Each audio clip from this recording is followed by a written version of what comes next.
สวัสดีครับสวัสดีครับ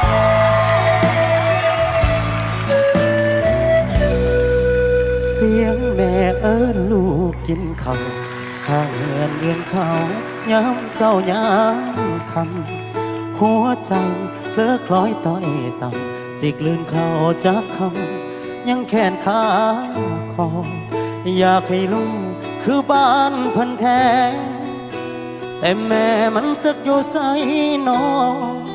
เกิดมาก็เห็นแต่หน้าทอรู้ตนหลายยามลูกถูกเพื่อนล้อว่าลูกบ่มีแม่อยากรู้คักอยากรู้คักแน่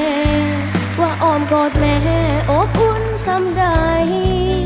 เสื้อกันหนาวทดแทนบ่ได้